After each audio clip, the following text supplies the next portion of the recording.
listening already. So Haley, thank you for bringing our attention to wonderful Sarah. And I think without further ado, we are going to begin. And Rebbetzen Crispe has told us already that she has some notes for us that we're going to share afterwards. Is that correct? Yes. Okay. And after, so you don't need to take any notes. Okay, so you don't have to take notes, which means that just relax. If you want to get some of your cooking or anything done, just still show us that you're there, and let's go. And I'm looking very, very, very forward to this. And it's such a pleasure to meet you. And please God, you never know, we will be able to meet really in person sometime soon. And my bracha is always that we will meet very soon in Yerushalayim. Amen. Amen. All right, excellent. Thank you so much. It is wonderful being here. It's actually, as you see that I'm trying to figure out still how Zoom works. After 2 years of doing Zoom classes, I still am not entirely sure how to work the program, and always am a little hesitant that I'm going to somehow turn off my screen or lose you. So hopefully this will all go well, but it's wonderful, wonderful being here. And as everybody is, I'm sure, heading into pretty intense Pesach preparation, I really appreciate that you're taking the time to be here, and hopefully this will help inspire you, because the entire point of this talk is to go through 10 lessons for our lives from leaving Egypt, things we can learn, things we can gain from, things we can use to truly tap into the power of the time period we're in and use it to just help uplift our lives. So to begin with, one just interesting concept is that the entire part about being in Egypt, leaving Egypt, this entire time period that we recount and relay and re-experience every Passover is spoken about in Shemot, which is translated in English to Exodus, but Shemot does not mean Exodus. And so it's a really interesting thing. It's we have two very different messages in Hebrew and in English in terms of what this is relating to. So Shemot means names, whereas Exodus is obviously this idea of leaving our slavery and exiting from Egypt and the Exodus out. But names is a really powerful idea, because one of the things it says that as a Jewish people, we never lost while in Egypt were our names. And yet a name is something that is not afforded to and not given to slaves. To have a name, to use your name, to know your name, to be called by your name is something very unique to being in a place of freedom. If anything, one of the first ways somebody is enslaved, and clearly, unfortunately, slavery is very alive and well today in all parts of the world, in abusive situations and unhealthy and toxic relationships, in actual slavery that exists of people who are not free to be, to live, to roam, whatever the case may be, but that the name is taken away. So this idea of being able to speak, to use our name and be called by our name is a sign of freedom, because slaves don't have a voice. Taking away a voice, silencing someone, is always reminiscent of being enslaved, of being in Egypt, which is why we even see really beautifully enough that the word Pesach is explained as two different words, peh and sach. Even though it's spelled differently, it sounds the same. And Pesach is the speaking mouth. That this ability to leave Egypt means to find and use your voice, to know that what you have to say is valuable and needs to be expressed and needs to be heard, and to experience your freedom through the ability to speak and impart your wisdom. So that as the kind of background, we're going to go into our 10 lessons. And our first lesson is actually that no one escapes Egypt. And what I mean by that is that we all go through a period of Egypt at some point in our lives. We even see it's the very first of the 10 commandments, which is not a commandment, but actually a statement. It's Anochi Hashem Elokecha asher hotzitecha me'eretz Mitzrayim. I am the Lord your God who took you out of the land of Egypt. If we were taken out, we were there. And if we were there, it means that there was some period in our life when we were in a place of Egypt. It's not a physical location always. It can be spiritual, it can be emotional, but it can be physical. But what is Egypt? So Mitzrayim is from the word Meitzar, which is this idea of constrictedness, restrictedness, narrowness. We're not ourselves. We're not able to express ourselves. We're not able to fully embody who we are, to move or to speak or to be or to interact in our complete way. So when we are in that place of limitation, that is that Egypt. And it's so vital to remember, first of all, that's not if you are going to be there, but it's when you are going to be there. And that while you are there, the very same God who will take you out of Egypt is the one who put you there in the first place. You are never alone. You are never abandoned there. There is a reason we are there when we are. There is a lesson or lessons to be learned. There is purpose. There is something to be gained. So that is our job, our duty while we're there, to figure out what it is that we can learn from and gain from, so that we can be that much stronger and appreciate our freedom that much more when we leave. We even see that Pesach, Passover, falls in the Jewish month of Nisan. And Nisan is etymologically related to the word nisayon, which means a challenge, a test, a difficulty. And yet at the root of that word, the subroot of both Nisan and nisayon is nes, which is miracle. That there is this miraculous opportunity embedded within our greatest challenge and our greatest tests, waiting to be revealed. So that's when we have to really dig deep. It is not easy. It is not clear. It is not, just being revealed to us, but it is there. It is hidden. It is embedded. And that is our job, to help extract it from that situation. So we also have, it says in Shemot, it says, it is because of this that God acted for me when I left Egypt. So again, this idea that's a very personal relationship, that we are in Egypt for a reason specific to us, and we are taken out when whatever needed to be accomplished has been accomplished there. Number 2, what doesn't kill you makes you stronger. You can sing along if you'd like, but this idea that, and also just one other thing about that just popped into my head with the first one, it's also, not only is it a personal relationship, but we say this repeatedly in the Haggadah, which again, Haggadah, lahagid, to speak, to tell. All of Pesach is about talking, sharing the story. But it says Hashem takes us out. God takes us out himself, not an angel, not a messenger, but him. So that is going to be that very direct personal relationship. So what doesn't kill you makes you stronger. When it comes to the slavery of the Jewish people, the Torah portion says, the more they afflicted them, the more they multiplied and grew. Unfortunately, we are a people who has suffered greatly. As I say this, I don't know if you heard, there was unfortunately another attack very recently on Dizengoff Street in Tel Aviv. My daughter was actually on the way there to the very spot when the news broke. And everyone who was injured should have an immediate and complete recovery. We've been through a lot as a people. We are always going through a lot. And yet, and we don't ask for it, and we don't want it, and we don't want it to have to come this way. But when you deal with challenge and when you deal with tragedy, you have 2 opportunities.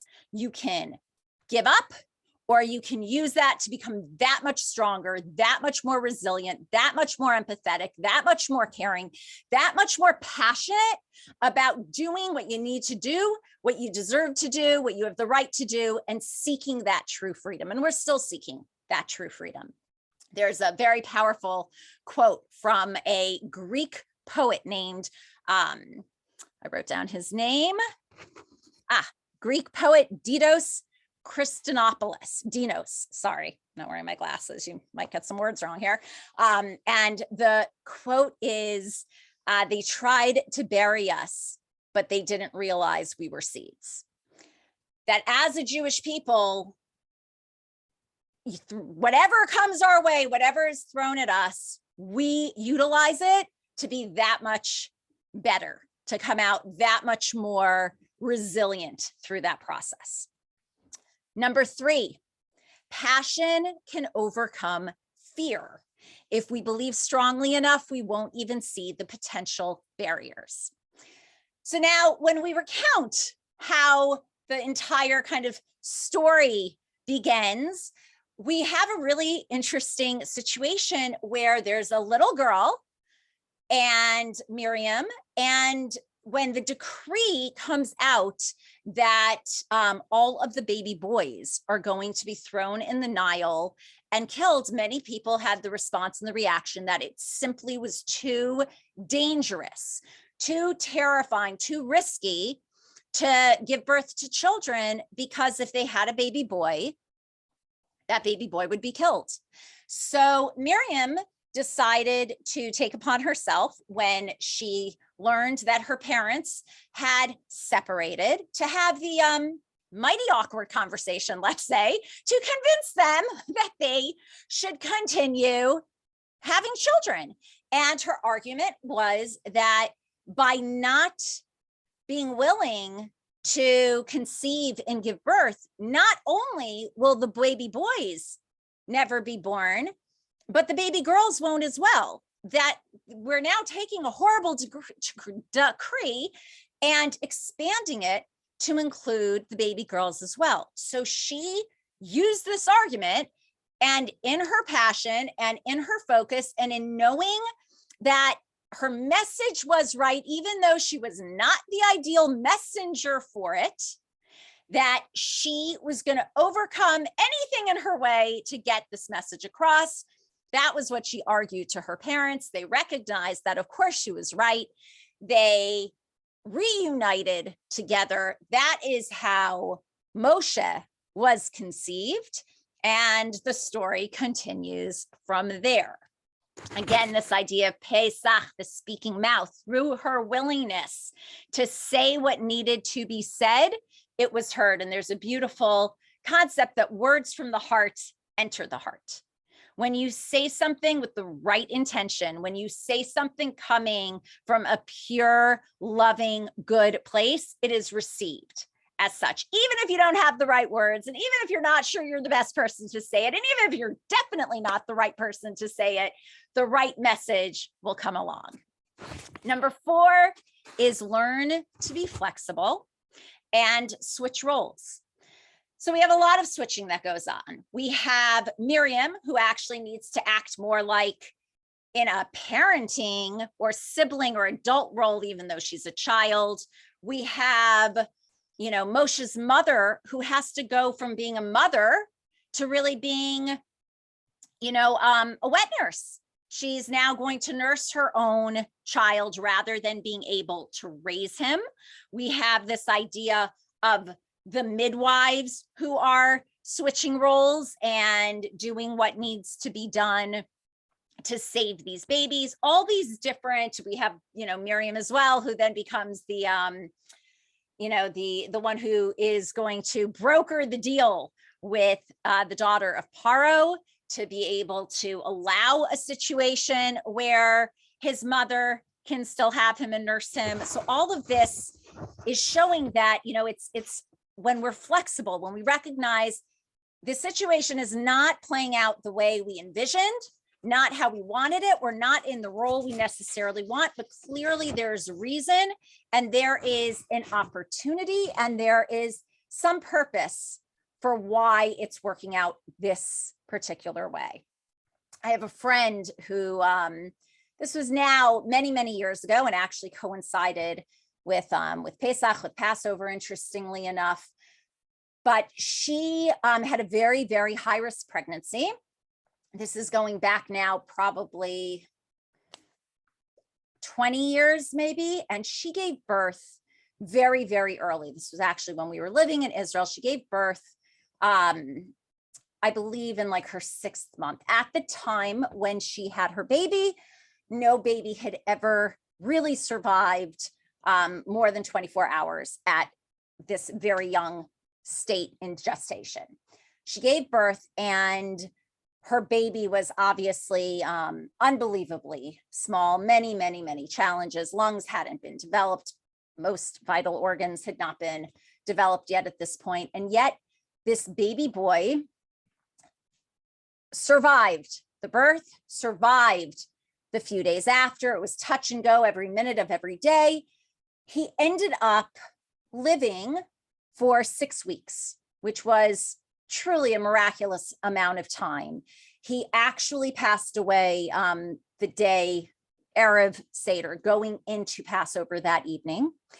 But for this entire 6-week period, the mother, my friend Hannah, was nursing, because her dream, her goal was to be able, when he would finally be at a place and with enough strength to be fed her milk, that she would be able to give him her milk. So for 6 weeks, I don't know if I said nursing, I meant pumping. If I said nursing, she was pumping, and she was freezing her entire milk supply, right? So throughout the day, this was going on. So when her baby passed away, one of the most physically, emotionally painful aspects, obviously, was her milk was still coming in. She was producing milk for a baby that was no longer here to ever take it. And she was telling me how torturous this was, and she had to just get rid of it all, when she got a call from the hospital, and there had been a newborn who was born with severe allergies and was reacting terribly to everything, and was allergic to his own mother's milk. They were trying everything, no formula, nothing they could think of, and they knew she had a large milk supply. And they said, would you be willing to let us try your milk, to just see if maybe the baby can handle your milk? So she agreed. Of course, she's got this whole supply there. And unbelievably, the baby accepted her milk. This was a newborn who was starving, accepted her milk. She had her 6-week milk supply, but then they asked her a very challenging question. And they said, would you be willing to keep pumping? The baby needs 3 months, at least 3 months of your milk, until we can try other things. So 20 years later, it's still like almost, makes me cry telling the story. But so this woman is a brilliant teacher. She speaks all over the world. She is a powerhouse of a woman. She has so much on her resume and so many accomplishments. And she said to me, never in my life would I have guessed that the most powerful, life-saving thing I could do would be to pump my milk. But it's saving a baby. There is a child who is living, because my role, what I can do, what I uniquely can do, when I have the opportunity to do, is provide milk. That is learning how to switch roles. Is she capable of so many things? Would that be ever the top thing she would think she could do? You could even say anybody might be able to do that. Nope. That was what she was needed for at that point, at that time. And there is a baby, God willing, alive and well today, almost 20 years old, because of her milk supply. And so she continued to pump for this anonymous baby boy. Number 5, we are never stuck one way. We always have the ability to reinvent ourselves when truly committed. One of the explanations and the commentaries is that the daughter of Paro, who we know of originally as Bat Paro, literally the daughter of Paro, was at the Nile, was at the waters in order to convert to Judaism, that she was there to immerse, that was going to be her mikvah, and that she was there to completely and totally change her reality when she found Moshe in the water. So we see very powerfully that her name, even though we don't really know her actually by a proper first name, but she is called Bat Paro. And then that switches and she's called Batia. Batia is Bat and God's name. The Yud and the Hey that end her name is daughter of God. She shifts and transforms from the daughter of Paro, this evil, terrible person whose entire purpose is to create death and destruction. And she now is referred to as the daughter of God. Interestingly, how we were starting with how Pesach is the speaking mouth and the power of speech and the beauty and potential in speech. So Paro, Pharaoh, contains the letters Pe-Ra for the evil mouth. When we speak, we create reality. We choose with every word that comes out of our mouth what kind of reality we want to create. We've all heard actually the term abracadabra, famous words from a magician before creating seemingly something from nothing. So there's an explanation that's Aramaic in its origin for abare kidibur. I create when I speak. When I say something, I bring it into reality. So she goes from Bat Paro, the daughter of the Pera, of this evil mouth, and she transforms and becomes Batia, the daughter of God. And we also have this beautiful idea that Miriam's name, Miriam is Maryam, bitter waters. It has this almost negativity to it because that's what she's associated with this negativity of the bitter waters. And yet she transforms them into sweetness and she saves her brother's life. And the same waters that are intended to drown him are the same waters that allow Batia to undergo her conversion and to save him. Lesson number 6 is that nothing is out of reach if we want it desperately enough, but we'll never know until we try. So it says that when Batia came, that it uses the word amata, which means like a maid that was at the waters with her. And yet the commentaries also explain, in the Talmud, Rashi explains that amata can also mean to extend many arms lengths, that she saw this baby who could have easily drowned in the water in his basket to try to give him more of a chance of not drowning, and that her arm was able to extend many times its natural length in order to pull him in and save him. And we know we have many situations, examples that according to nature make no sense. And yet when we are determined and we are desperate and there is something that needs to be done, we can completely supersede that of nature.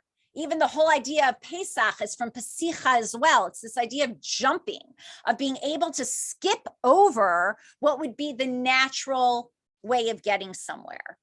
All right, so, there are endless stories you can Google and look up that someone's child is trapped underneath the car and somehow they lift the car and pull the child out, or things that if you tried to calculate, right, scientifically, mathematically, what does it weigh and how much can a person lift? And is that possible? The answer would be no. But when it's done, because it has to be done, because there is no alternative, there is no other choice, miracles happen, right? The miracle comes out of the nisayon, of the challenge or the test. We have another example of this as we exit from Egypt, when we hit the sea, right? I mean, you can only imagine we're finally leaving Egypt, right? We're getting out and we've got the Egyptians running behind us and they want to kill us. And we're, desperately seeking our freedom and we hit the ocean. I mean, really like that, not what you're expecting to kind of have to encounter. And so it says that the front of the line of people was led by Nachshon ben Aminadav. And, when we talk about the splitting of the sea, it's very easy to think. And, he put his foot in and wow, the sea split. No, it doesn't work like that. It wasn't that he put his foot in. It wasn't that he put his other foot in, or they got up to his knees or his waist. It says the waters reached his neck when they split. It wasn't until that final step, not the first step, the final step, that the waters opened and the sea split. The idea, it's even used today colloquially in Hebrew to be a nachshon, right? Be an initiator, be an innovator, be the one who will take not just that first step, but keep going and going and going, because that's the direction you need to head. That's where you need to get. So when you know what your goal is, turning back isn't an option, you're not going back into that slavery, this is where you're being directed and what you're supposed to be doing. That's when you take those steps and you trust that I'm doing the right thing. It's going to open up to me. Maybe not as easy and as quickly as I'd like, but it will. Lesson number 7 is that the true acts of kindness that we do are never forgotten, even if we're not aware of their impact. And it says regarding Batya that she called his name Moshe, right? The name we think of generally when we speak about the leader of the Jewish people is Moshe. And yet that wasn't his birth name. We started when we spoke about names, how Shemot, right? The name of the book and of the Torah portion where we speak about this entire period, which we recount in the Haggadah, means names. It says when a parent names their child, it is the one time in our lives. And if you name multiple children, so then you're experiencing this with each naming of each child, where we are blessed with not divine providence, it's all divine providence, with prophecy. It says that the names that we give our children are prophetic. We have the reasons that we give whatever name we give. We might be naming after a loved one. We might be inspired by something that we're naming for. It might be a name we really like. Whatever our reasoning is, that is valuable and that has purpose and that has meaning. But bigger than that, bigger than us, is a reason we have chosen that name, and more so the reason that child needs that name, because the name we have is our essence, it's our identity, right? We have a lot of different roles. We have a lot of different positions in our lives. We might be a mother or a sister or a boss or an employee or an aunt or whatever role we might have. And yet our first name is that idea of our essence. And it says that that is something that we will continuously grow into, and it will develop, and it will become meaningful and palpable to us in so many different ways throughout our lives. So there is prophecy when we name the child, and for that child, there is always a very deep connection to that name, which is why it's like a beautiful thing to, if you don't know if you have a Hebrew name, to learn if you have it, what it means, where it came, what its origin is, where it came from, how it connects to you. People take on names later in life. We even see if somebody is unfortunately not well, they will add a name that could be Chaya or Chaim for life, to give somebody strength if they're suffering. So we see there's a lot embedded in this concept of the name. And again, this idea to even have a name is related to freedom. So when it comes to Batya, and we already spoke about her name and how her name shifts, even though it's not a proper first name, it's how she's referred to. She names this baby boy that she found Moshe, because it becomes almost like a contraction of Me'amai Mishitiu, from the water I retrieved him. So that's why he has his name. He was pulled in from the waters, and that's what his name represents. But it shows us that when a person does a true selfless kindness, that there is such an incredible reward for that. And it might not even be one we ever know. Batya never knew who this baby was or that he had another name. She simply named him according to what she felt represented her connection to him. And yet not only is that the name that to this day we refer to him by, but that's the very name it says God called him by no other name. That was the name he was given. By the way, the name his mother gave him, that Yocheved had given him, was Tuvia. And Tuvia is also the name Tov, and then the Yud and the Hey for God's name. So like the goodness from God. Clearly, what's the prophecy? She has a baby boy who is supposed to be thrown in the Nile, and she names him the good from God. That shows some pretty incredible level of faith and connection and belief, right? Here, she was avoiding getting pregnant out of fear of having a boy. And then she gets pregnant and she has a boy. And yet she names him good from God, God's goodness. And it was. He is saved. He becomes the leader of the Jewish people. But that belief, knowing we conceived because our daughter was right.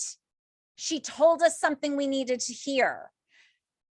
She gets pregnant. She now gives birth to this baby boy.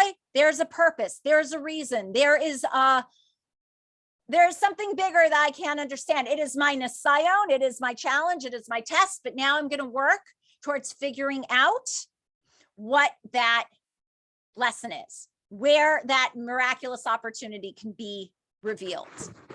So it says in Midrash Rabbah that that is the name that only is used by God to refer to him. And she never knew the impact she had, but that was clearly, the reason and the purpose behind this entire process. And so often we find ourselves in situations where we can do a kindness and we have no idea. Did the person even appreciate it? Did the person even know? Sometimes we could be left feeling a little raw. They didn't even seem so grateful or so thankful. I just went out of my way and I tried to do this. We have no idea. We have no idea the lasting impact, the kind of transformative shift we can make in someone's life by doing the right thing, by showing kindness, by taking that opportunity when it's presented and acting on it. So here, Batya and the name Moshe shows us that. Number 8 is only when we see the possibility of what can be and what we are capable of doing, do we recognize how badly our situation needs to change. It says, and the children of Israel groaned by reason of the bondage. That until a certain point, we can get accustomed, unfortunately, to just about anything.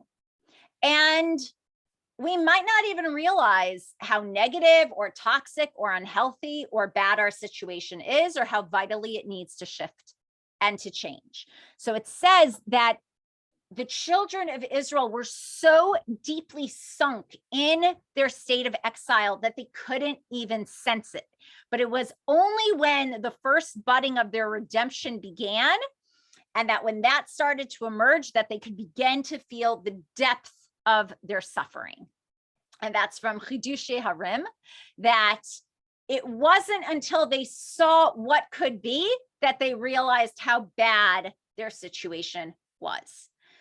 Sadly enough, when we talk about leaving Egypt and we recount the Jewish people leaving, it's easy to think, of course, everyone left.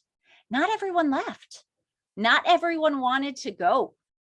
And that's a really, really scary and sad reality, that very often people will choose the Egypt they know over the freedom they don't know. The freedom they don't know can be very scary. We said that Pesach is related to psicha, to this idea of taking a leap, right? Of jumping. What happens when you jump? It means that for a certain time period, you don't have a foot on the ground. That's really scary. Sometimes it feels safer, it feels more stable to have 2 feet on the ground, even if you're standing in, what do you call it? I'm thinking sinking sand. There's a word for that. I forgot what it is. The sand that sinks you in. Quicksand. Quicksand. Thank you. I was like, oh, that's going to bother me.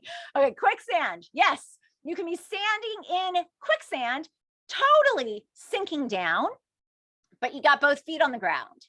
You could be jumping out, but until you make that jump, right, you're going to be for a time period in the air. You're not going to know where you're going to land. You're not going to know how you're going to land. And not everybody will take that risk. So it is like always that reminder that, first of all, part of moving forward, right, is the Nachshan Ben Aminadav. It is going until the water's up to your neck, and then it's going to split. If you're standing on the shores going, well, once it's open, I'll start walking. But until then, like, I'm staying put. I want to be on dry land. I'm not going in the water. It's not splitting, and you're going to be stuck on dry land. So we have this idea that once the Jews who were willing to leave saw what could be, that's when they realized how horrible their situation was, because they almost became immune to it. It became their new normal. It became what felt acceptable, because if you are abused long enough, you believe that's what you deserve. So it is that reminder of, no, this is not who you are. This is not where you're supposed to be. Egypt is not where you're supposed to get comfortable. It's supposed to feel wrong. It's supposed to feel restricted. It's supposed to feel limiting, because you're supposed to want to break out of it and get out of it. The only good thing to recognizing how badly your situation needs to change is that there are times we will try something that we otherwise wouldn't have until we felt desperate enough. Sometimes desperation makes you think in unique and innovative ways to try avenues that you wouldn't have even tried if you didn't feel that much of a need to get out. There's a story which I honestly doubt is true, but it's a very powerful parable or example, at least, as well. But it's a story of a farmer who has a horse. That part is very believable. We live actually in very rural Vermont, and right down the road, the dirt road from a big dairy farm, lots of horses. So the reason I don't think it's so believable is because I don't think a farmer would actually do what the story says. But their horse fell into a pit and broke its leg. Now, the unfortunate reality is if a horse breaks its leg, the kindest, most humane thing you can do is put down that animal, because they will suffer terribly from a broken leg very often, unless it can truly be healed. So that is a very common way of dealing with that extent of an injury. But what this particular farmer decided to do is he didn't want to shoot his horse. It was too painful to him. He loved this animal. So he decided that he instead would let it be buried in the pit, and that is how it would end its life. That's the part I don't really believe. Yet, the powerful part about it is that it says he, took a shovel full of dirt, throws it into the pit, and as he does this the first few times, the horse is going crazy, as we would fully expect, and is, shaking it off and getting very anxious and getting very nervous and trying to, move away from it. And as he keeps throwing in the dirt, shovel load after shovel load, it starts to get quiet. And so he gets, very kind of sad and realizes the horse must have accepted his fate. He knows what's going to happen. He's just allowing it to happen until he looks in and realizes that every time he shovels in the dirt, the horse shakes it off, he stomps it down, and he takes a step. And with every new shovel of dirt, he eventually can walk his way out. Because I guess in the end, he didn't have a broken leg. After all, he simply fell into the pit and needed to be rescued from it. So he eventually climbs his way out of the pit. Because as, it goes back to that quote from the Greek poet that, they tried to bury us, but they didn't realize we were seeds. That, throw on the dirt, shovel it, because we're going to use that to step even higher and to take another step and to break through and to utilize it to our advantage, because whatever you throw at us is going to become an asset. Ultimately, we're going to transform it. So we have lesson number 9, which is when presented with the opportunity to do the right thing to help another, do not let insecurity stand in the way of doing it. Since the opportunity came your way, you are intended to step up, ready or not. And then along with that, but stay humble and don't let that humility prevent you from acting, but do it out of humility. So here's really what we see with Batya as well. She did the right thing because it was the right thing. She saved a life because the opportunity presented itself. So often we can really wonder, am I the right person for this? Am I the best person for this? Maybe there's somebody more qualified than me for this. And yet, if you're there and it's happening and you're the one who sees it and you're the one who is around it, you're the one who's supposed to be acting and doing. It doesn't matter if somebody else theoretically could be doing it better. They're not there, you are. And it's empowering ourselves with that knowledge of knowing we're exactly where we need to be when things come our way. It says, Moshe said to God, who am I that I should go to Paro? And God returned and said, that is the sign that I have sent you. And the Avnei Azal, one of the commentaries, said that it's specifically his humility, which is why he was chosen. We can ask the question, really? Should I really? But then we do, right? So there's a beautiful statement about humility that says, humility is not thinking less of yourself, but thinking of yourself less. You're there. Do it.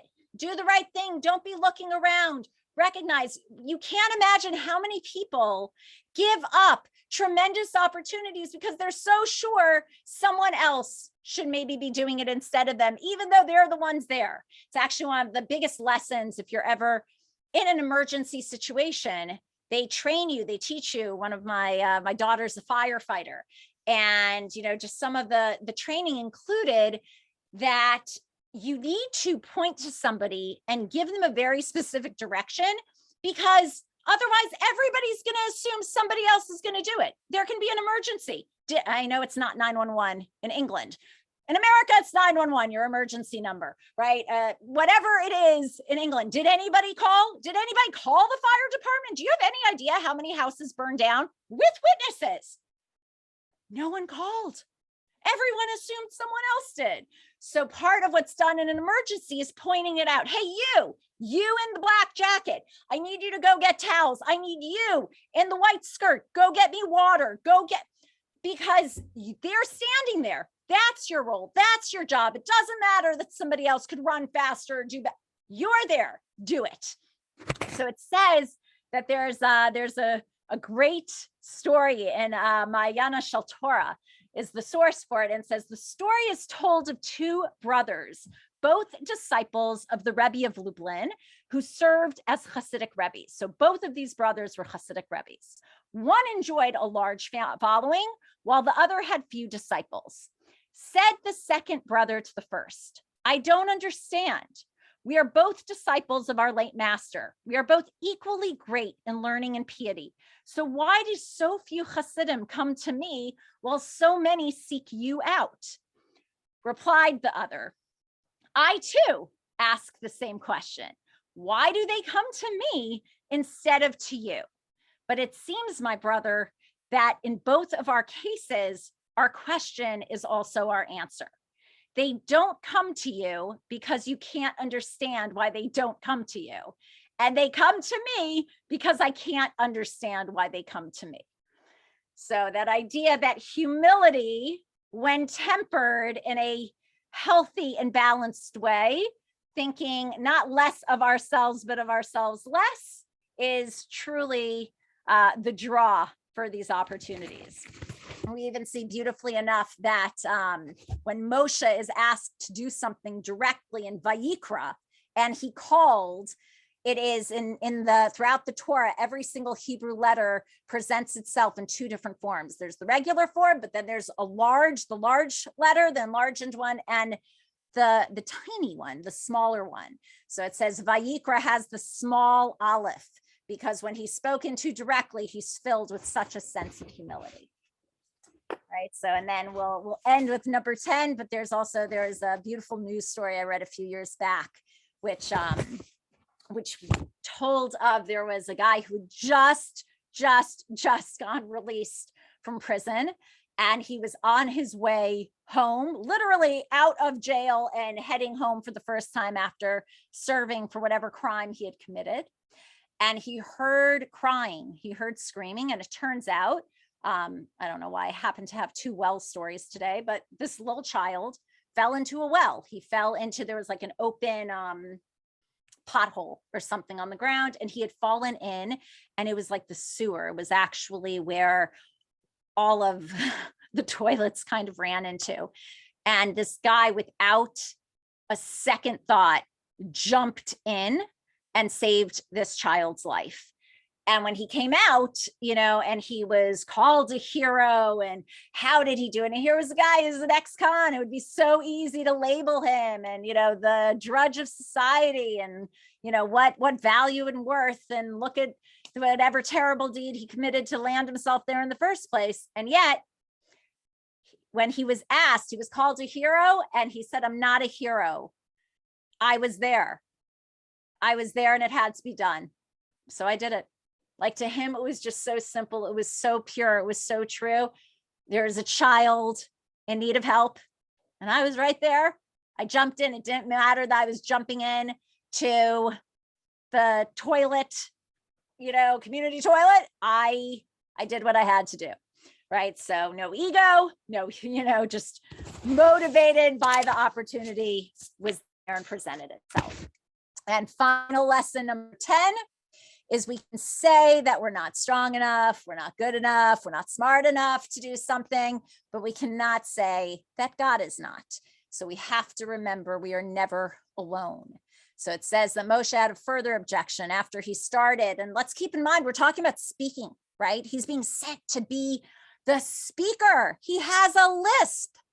He has a disability when it comes to his speech. He has an impediment, and he's the one who's told to come and be the spokesperson. So he has a valid argument to begin with, but also shows us that even when seemingly somebody's really not cut out for the position, it's bigger than what we always know. So it says he has a further objection. This is his objection. I'm not a man of words. Also not yesterday, not the day before, also not since you have spoken to your servant. I am slow of speech and of a slow tongue. To which God responds, who has made man's mouth? Who makes a man dumb or deaf or seeing or blind? Is it not I, God? Now therefore go, and I will be with you. I will be your mouth, and I will teach you what you should say. Right? So when we're feeling stuck in our Egypt, and we're surrounded by these constrictions and these limitations and these restrictions, we need to remember we are there for a purpose. We have lessons to gain, lessons to learn, and we are never alone. The same one who put us there is the one who will take us out. And I just want to end with a great bumper sticker I saw, which read, "Don't tell God how big your problems are. Tell your problems how big your God is." Right? It says, "Ki yashev b'choshech Hashem orli." When I sit in darkness, God is my light. We are not alone. We are not alone in our Egypt. We are not alone in our exodus from Egypt. Where we are, we need to learn from, we need to gain from, and we need to always remember with every challenge, with every test, with every difficulty, with every nisayon, that there is that nace, that miracle hidden and embedded within, and that our focus needs to be revealing it so that we can uplift and lead better lives ourselves and inspire the lives of all those around us. So with that, I want to wish you all a healthy, a joyous, a truly freeing Pesach. You should always have the right words to say. You should use them to elevate, to inspire, and to break out of any and all limitations. And as we started with, may we truly celebrate Pesach together, and may it be in Yerushalayim with our ultimate freedom.